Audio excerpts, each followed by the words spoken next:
নিরাপদ খাদ্য আইন, ভোক্তা অধিকার আইন তো পরে আসবে। আপনার জন্য খাদ্য যেহেতু, নিরাপদ খাদ্য আইনটা আপনার জন্য অ্যাপ্লিকেবল, ওটা মানতেই হবে। বিএসটিআর আইন আছে মানের, আর মোড়কজাত পণ্যের, আর ভোক্তা অধিকার আইন অবশ্যই তো মানতে হবে। না, প্রত্যেকটা সসের গায়ে লিখে আছে খোলার পরে ফ্রিজে রাখতে হবে। আপনি যদি এই গরমে রাখেন, এই যে ফ্যানা তো উঠবেই। যেখানে বোতলের গায়ে লিখে দেওয়া আছে, আইনের দরকার নাই, ধরুন আইন নাই কিন্তু বোতলের গায়ে লিখে আছে, প্রত্যেকটারই গায়ে লিখে আছে যে মুখ খুলে ফেলার পরে আপনাকে রেফ্রিজারেট করতে হবে। আপনার কাছে হয়তো আমরা 5 তারকা হোটেলের বিষয়ে এক্সপেক্ট করছি না, কিন্তু নিরাপদ খাদ্য কিন্তু মানে সবার রিকোয়ারমেন্ট। ধনী গরিব সবার জন্য নিরাপদ খাদ্য ম্যান্ডেটরি।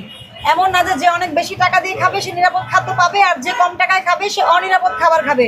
বিষয়টা কি এমন? হ্যাঁ, বিষয় কিন্তু এমন। নিরাপদ খাদ্য কর্তৃপক্ষ যদি আসে, ওনাদের মিনিমাম জরিমানা 3 লক্ষ টাকা, ম্যাক্সিমাম 6 লক্ষ টাকা। এই কারণে আপনাদের এখানে যে ধরনের ব্যর্থতা পাওয়া যায়, বুঝাতে পারছি?